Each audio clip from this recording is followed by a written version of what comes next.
Shalom. Bagaimana kabarnya Bapak Ibu Saudara? Luar biasa, amin. Apapun yang terjadi, kita tetap berkata bahwa Tuhan itu baik, amin.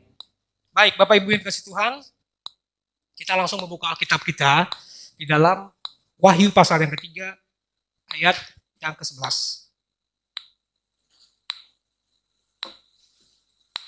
Wahyu pasal yang ketiga, ayat yang ke-11.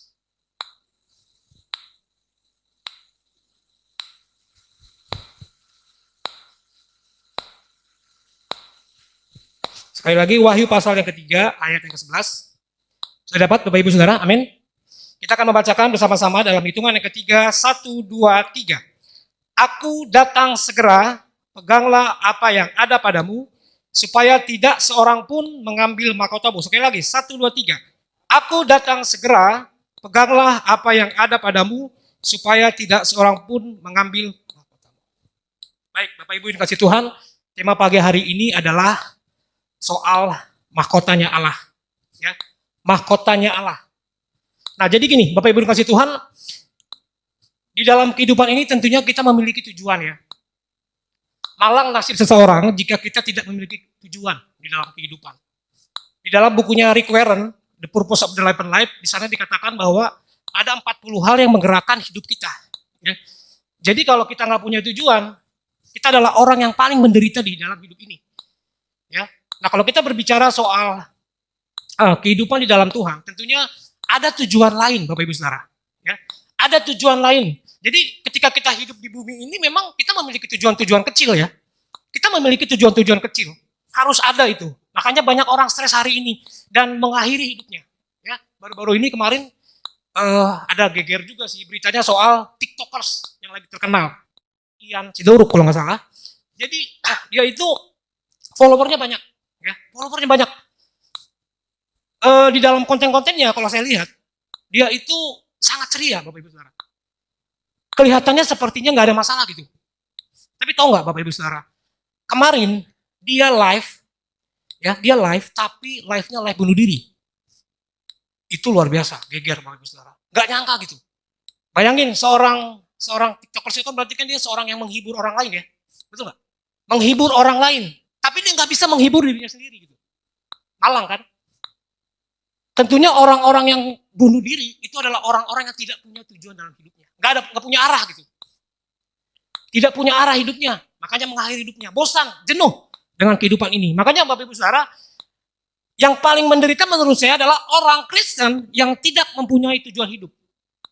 Itu sangat menderita dibanding orang yang nggak percaya gitu. Kalau orang yang nggak percaya kepada Tuhan wajar. Kita bisa bilang wajar. Kenapa? Karena dia belum menemukan kebenaran gitu. Tapi kita orang-orang percaya harusnya hidupnya jauh lebih bahagia dibanding mereka. Nah, kebahagiaan yang seperti apa yang didapat di dalam Kristus, Bapak Ibu Saudara? Karena ini harus clear dulu masalahnya.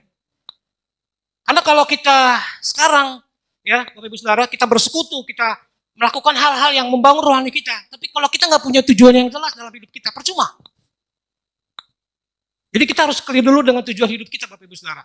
Di dalam bukunya Rick Warren tersebut, yang pertama Bapak Ibu Saudara ya, hal pertama yang penting, itu bestseller tuh, bestseller New York Bapak Ibu Saudara. Jadi itu buku yang hebat luar biasa. Nah, yang pertama dikatakan di sana adalah harus dimulai dari Allah.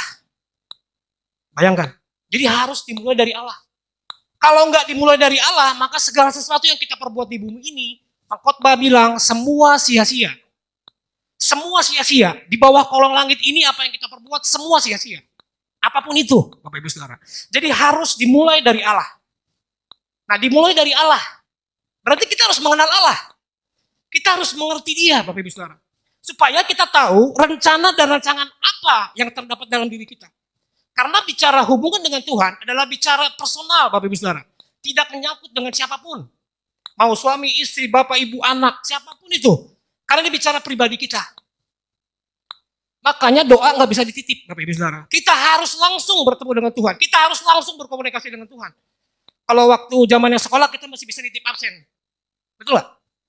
Tapi kalau bersekutu dengan Tuhan, kamu harus hadir. Kita harus hadir, Bapak Ibu Saudara. Jadi ini adalah bagian kita untuk mengerti rencana Tuhan dalam hidup kita. Nah, karena kita berbicara hari ini soal mahkotanya Tuhan, Bapak Ibu Saudara, ada 5 mahkota Tuhan. Jadi kita ini nggak sekedar masuk surga. Amin Bapak Ibu Saudara. Nggak sekedar masuk surga. Itu tujuan utama kita betul Bapak Ibu Saudara. Nah jadi kita harus tahu dulu gini. Kenapa kita harus punya tujuan? Bukan tujuan kecil, ya Bapak Ibu Saudara. Tujuan-tujuan kecil itu penting dalam hidup kita. Tapi ada tujuan besar yang jauh lebih tinggi daripada tujuan-tujuan kecil di bumi ini. Tuhan sudah memulai. Dia memiliki tujuan. Allah itu punya tujuan Bapak Ibu Saudara. Dia yang besar datang ke tempat yang kecil supaya kita yang kecil jadi besar. Amin. Tuhan itu hidup. Dia yang hidup datang ke tempat yang mati. Bumi ini tempat mati Bapak Ibu Saudara. Tuhan yang hidup datang ke tempat yang mati supaya kita yang mati itu bisa hidup. Tuhan itu bertempat di tempat yang tinggi. Dia datang ke tempat yang paling rendah supaya kita yang paling rendah bisa menjadi tinggi di hadapan Tuhan. Jadi ini luar biasa. Tuhan itu punya tujuan Bapak Ibu Saudara. Jadi harus dimulai dari Allah. Kita harus mengerti, oh iya, Allah itu punya tujuan buat kita. Nah sekarang kira-kira tujuan apa di dalam kita? Orang percaya Bapak Ibu Saudara. Karena bukan tujuan-tujuan kecil, makanya jangan mengecilkan tujuan yang besar. Jangan membesarkan tujuan yang kecil. Kadang kita membesar-besarkan apa yang kecil. Tujuan di dalam hidup kita ini itu kecil semua Bapak Ibu Saudara. Karena bukan ini yang Tuhan mau nantinya. Buat apa Tuhan bilang kita memiliki segala sesuatu tapi kehilangan nyawa kita? Buat apa gitu? Sia-sia semuanya. Nah, di sini kita akan belajar ada 5 mahkota Tuhan, Bapak Ibu Saudara. Ya, ada 5 mahkota Tuhan. Jadi hidup itu di dalam kekristenan itu bukan hanya sekadar masuk surga, bukan. Ya, bukan sekadar masuk surga, yang penting masuk surga, enggak, Bapak Ibu Saudara. Kita harus melihat ada apa sih sebenarnya di dalam kekristenan ini. Ternyata di dalam Alkitab di sana ditawarkan yang namanya mahkota. Ada crown di sana, mahkotanya Tuhan. Nah, ada 5 hal Bapak Ibu Saudara. Ya, yang pertama itu mahkota kehidupan. Kita buka di dalam Yakobus pasal 1 ayat 12.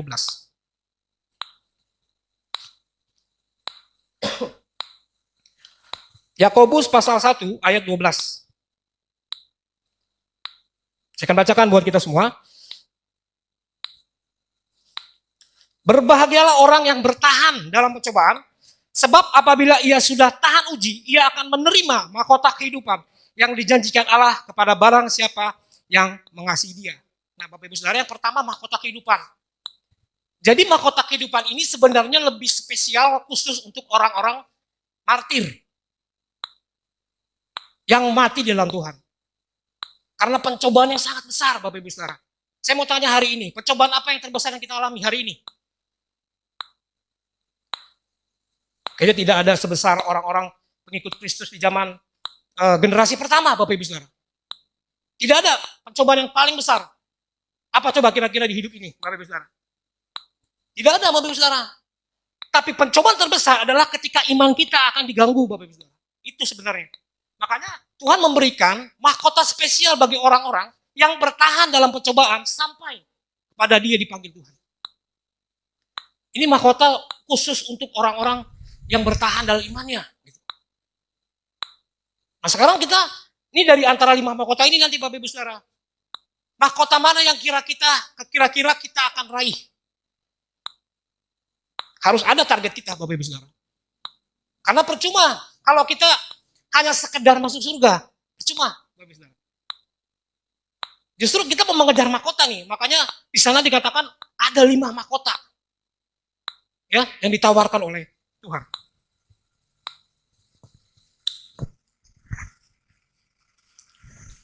Jadi yang pertama adalah mahkota kehidupan. Di dalam Wahyu pasal 2 ayat 10 di sana dikatakan, jangan takut terhadap apa yang harus engkau derita. Sesungguhnya iblis akan melemparkan beberapa orang dari antaramu ke dalam penjara, supaya kamu dicobai dan kamu akan beroleh kesusahan selama 10 hari. Hendaklah engkau setia sampai mati, dan aku akan mengaruniakan kepadamu mahkota kehidupan.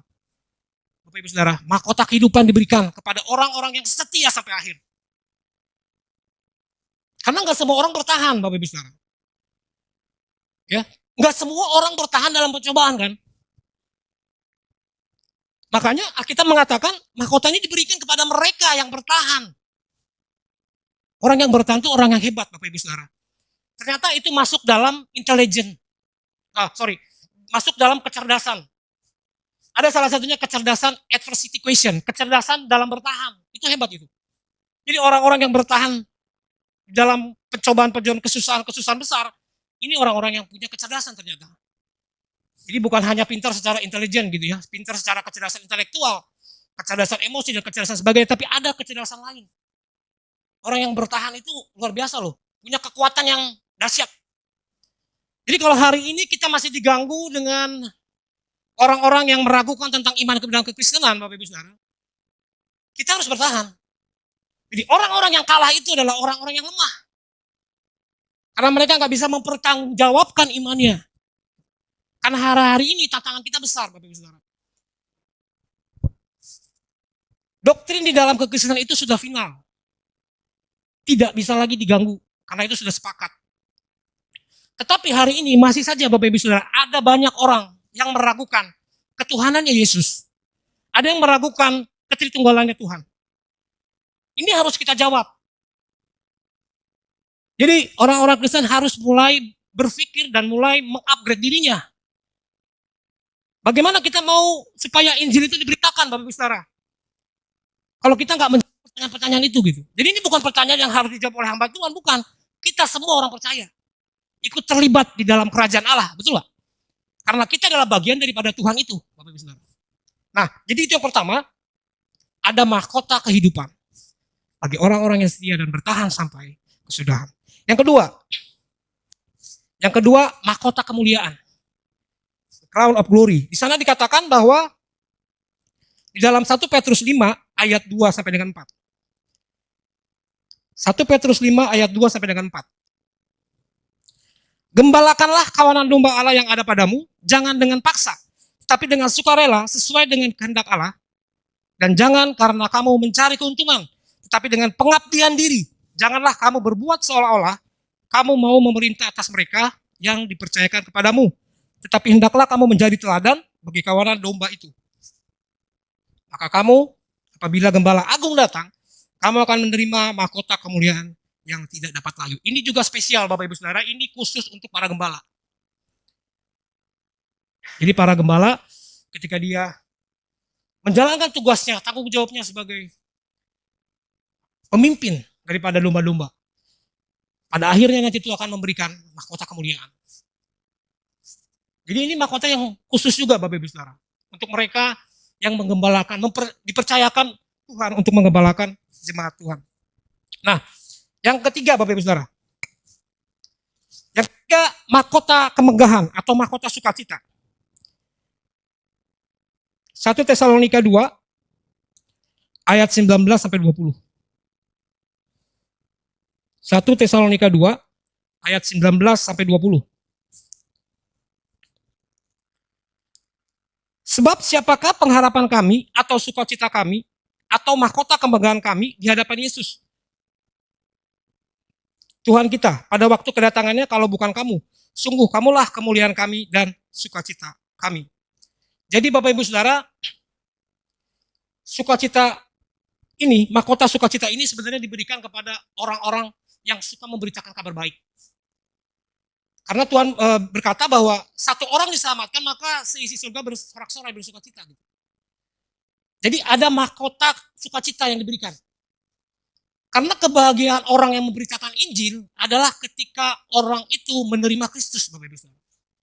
Itu kebahagiaannya beda dengan kita memberi uang. Dengan kita memberikan barang itu beda Bapak Ibu Saudara. Coba saja Bapak Ibu Saudara memberitakan Injil, menyampaikan kabar baik tentang Tuhan kepada orang lain dan dia menerima Yesus. Wah, itu bahagianya gak ternilai Bapak Ibu Saudara. Kita ngerasain bahagia juga gitu, senang. Makanya ketika ada orang-orang yang baru dibaptis dari keyakinan yang lain, ketika mereka memilih untuk hidup di dalam kekristenan, di dalam Tuhan, maka ada sukacita juga di dalam kita sebagai orang percaya. Kita merasakan kebahagiaan itu Bapak Ibu Saudara.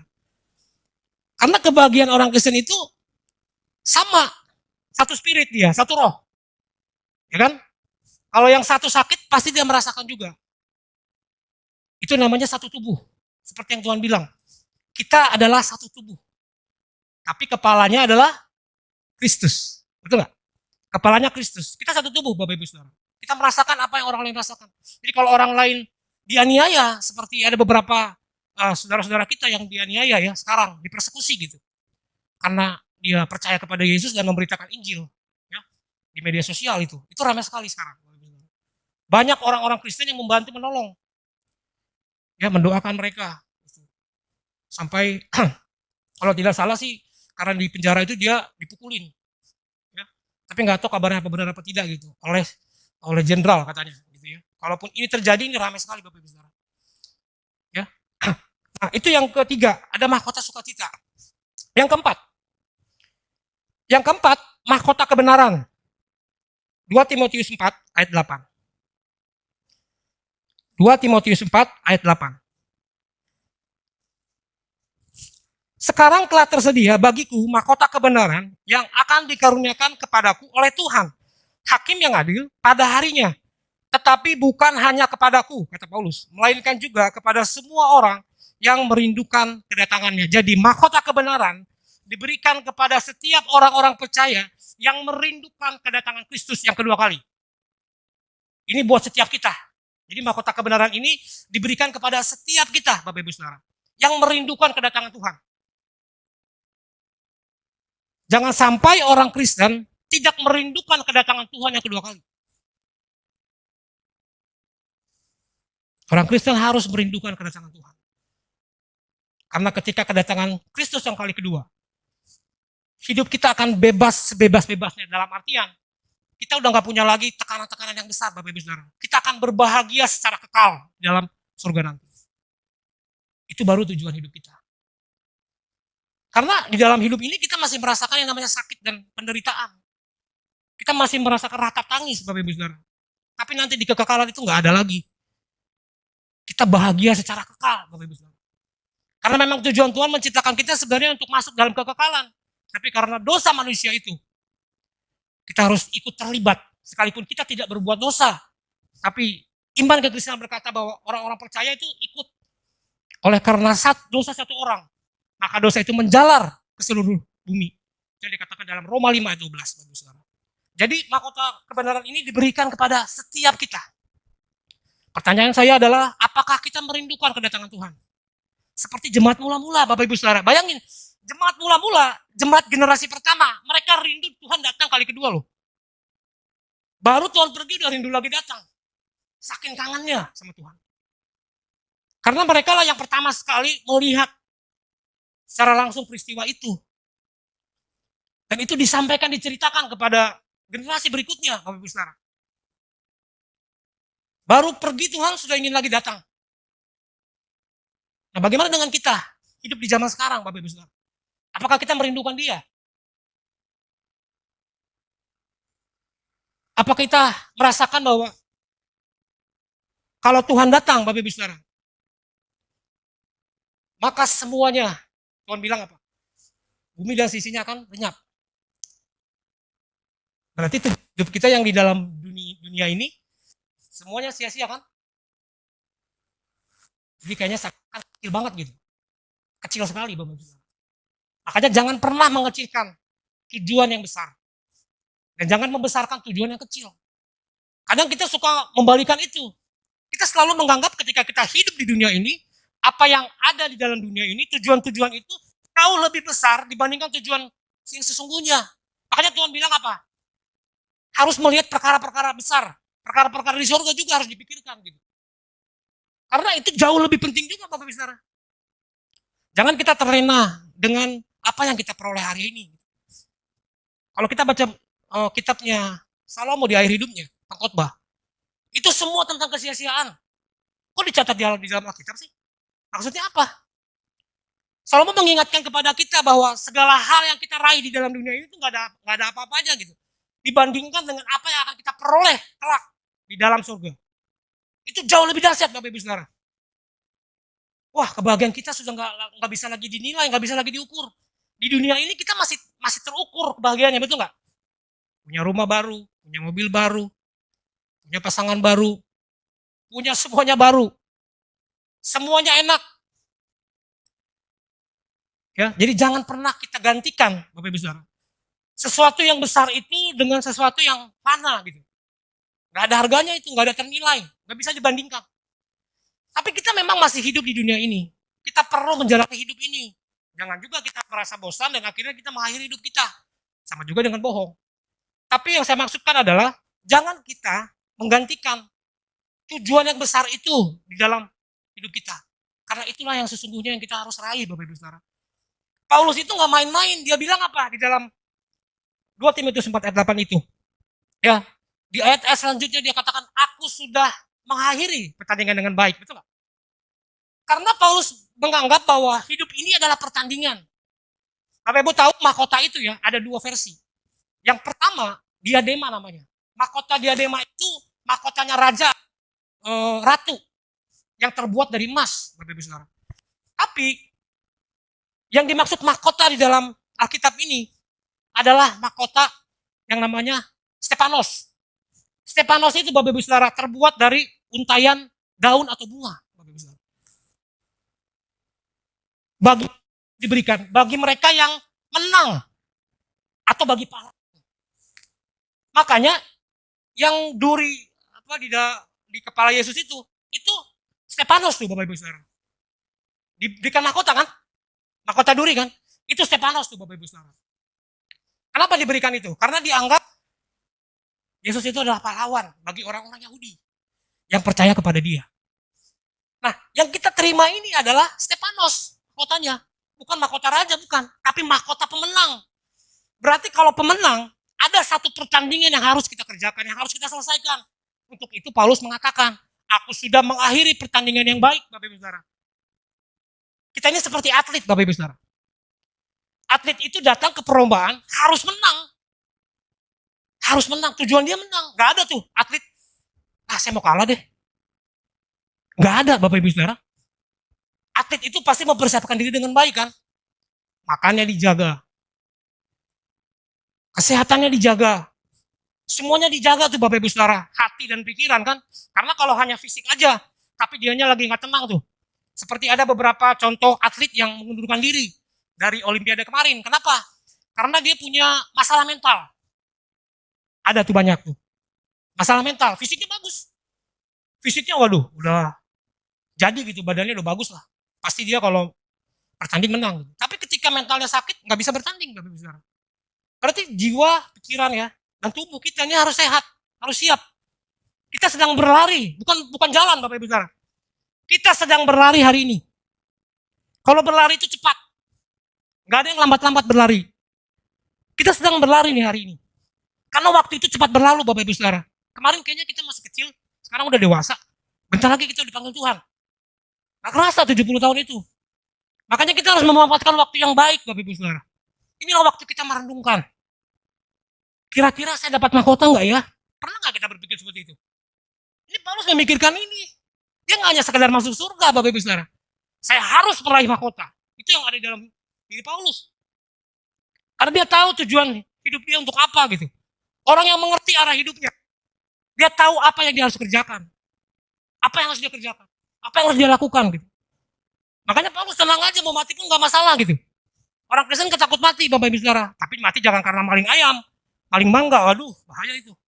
Dipukul warga karena mati dalam Tuhan. Enggak lah, mati dalam Tuhan. Bunuh diri bukan mati dalam Tuhan. Mati dalam Tuhan itu mati yang benar gitu, Bapak Ibu Saudara.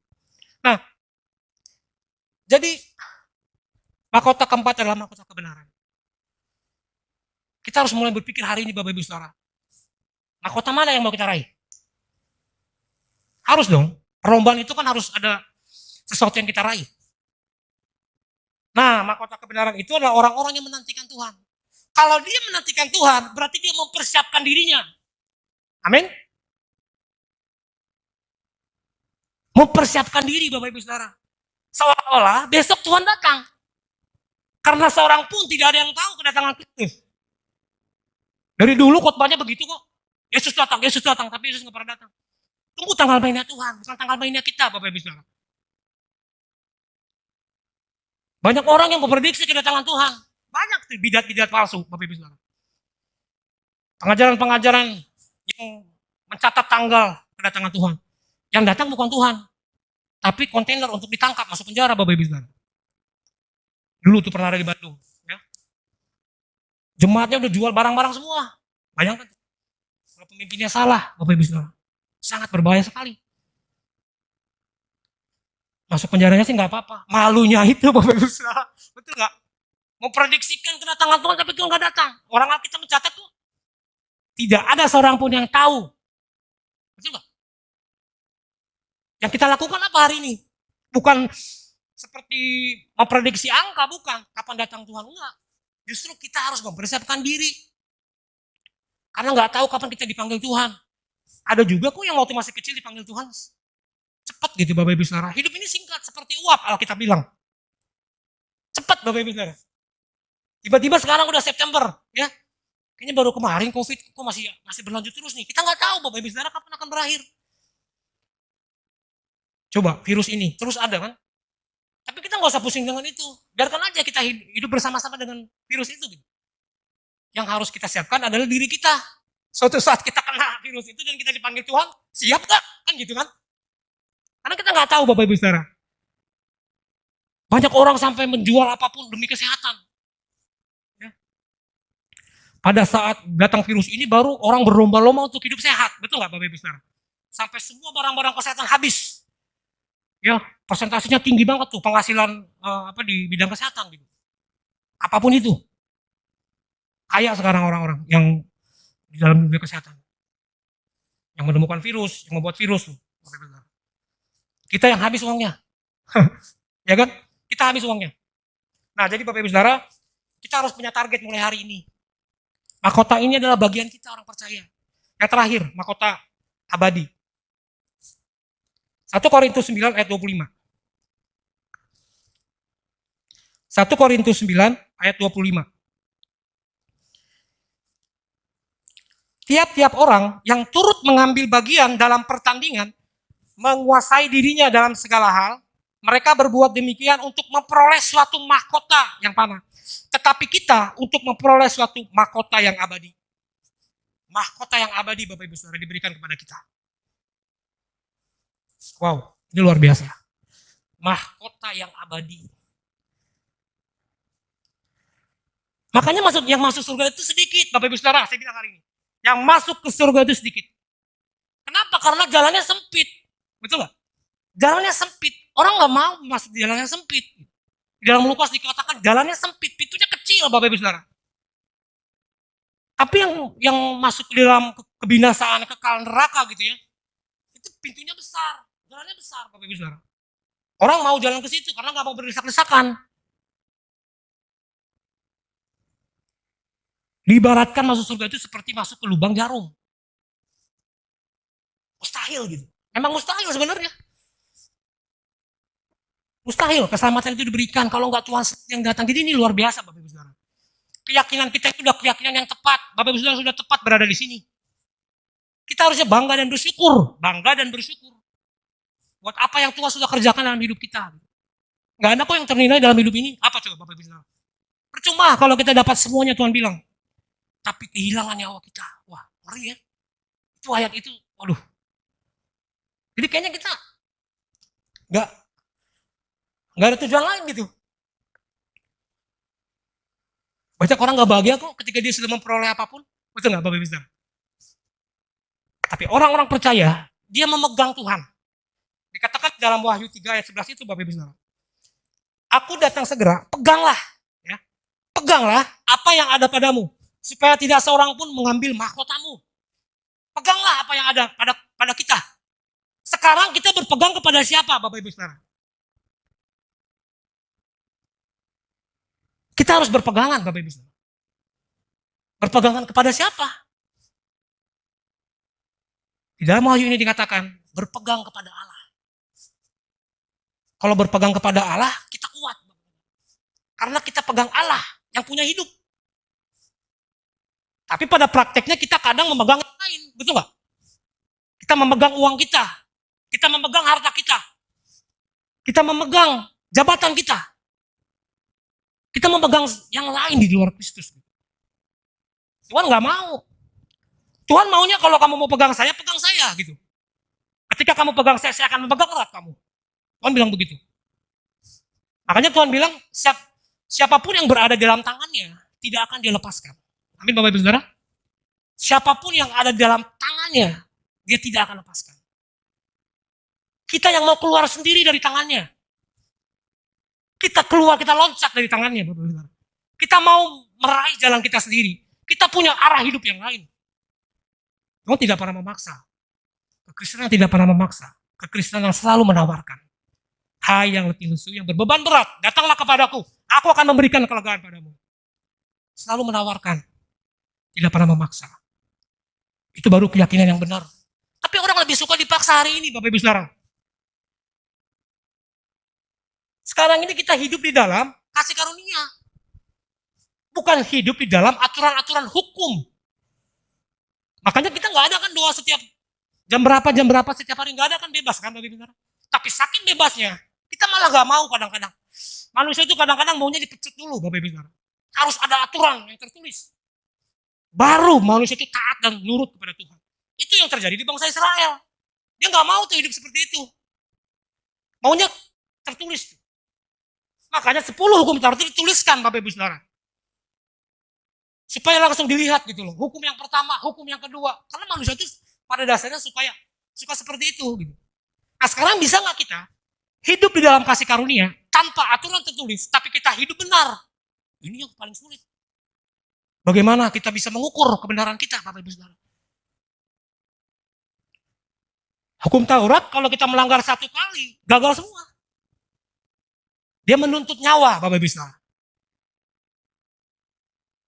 Makanya, ya kalau kita bicara surga dan neraka, sedikit yang berarti sedikit dong. Iya, diseleksi benar gitu. Iya dong. Surga bukan tempat main-main.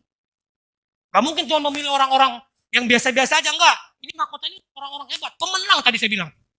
Mahkota yang diberikan itu mahkota pemenang, bukan mahkota raja. Mahkota pahlawan loh Bapak Ibu Saudara. Luar biasa loh.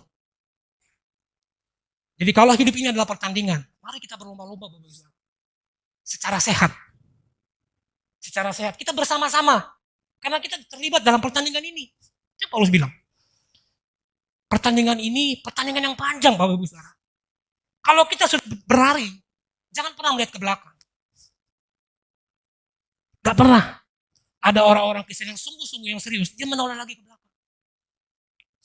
Harus lanjutkan perjalanan kita. Kita sudah berada di tengah perjalanan. Bahkan di akhir mungkin. Sampai garis akhir Bapak Ibu Saudara. Harus sampai finish. Sayang, apa yang kita perjuangkan dari start, dari mulai. Kita sudah mempersiapkan segala sesuatunya gitu. Pada saat kita berlari di tengah jalan, kita merasakan kelelahan, kebosanan, keletihan Bapak Ibu Saudara. Apakah hari-hari ini kita merasa bosan, merasa jenuh dalam perjuangan kita untuk mengiring Tuhan? Kalau itu terjadi Bapak Ibu Saudara, kita harus merenungkan kembali apa yang Tuhan sudah lakukan buat kita. Karena hanya itu Bapak Ibu Saudara yang bisa kita lakukan. Kalau kita mengingat kebaikan Tuhan, maka seperti ada dorongan yang baru, energi yang baru Bapak Ibu Saudara. Untuk berlari kembali, karena kaki kita pasti kuat. Tuhan pasti kasih kekuatan buat kaki kita. Gak mungkin Tuhan suruh berlari kalau Tuhan gak kasih kekuatan gitu. Kita saja yang kadang gak mau percaya itu Bapak Ibu Saudara. Kita selalu memakai kekuatan kita. Kalau Tuhan yang suruh berlari, Dia pasti kasih kekuatan buat kita. Mari kita renungkan kebaikan Tuhan pagi hari ini.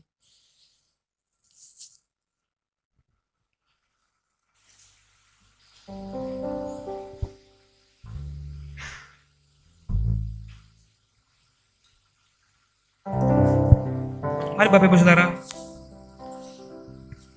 apa yang Tuhan sudah lakukan buat hidup kita. Kita percaya itu mendatangkan kebaikan buat kita. Mendatangkan kebaikan buat kita. Jadi jangan pernah merasa kecewa dan khawatir akan hidup ini. Kita percaya. Kita percaya kepada Tuhan. Tuhan, kami tidak mau sekedar masuk surga. Kami tidak sekedar mau diselamatkan oleh Tuhan. Tapi kami mau meraih mahkota yang Tuhan sediakan. Itu salah satu target kami Tuhan. Dan hari ini kami mau ikut dalam pertandingan. Kami mau ikut dalam perlombaan. Kami mau berlari sekuat tenaga kami. Mencapai garis akhir. Mencapai garis finish. Haleluya.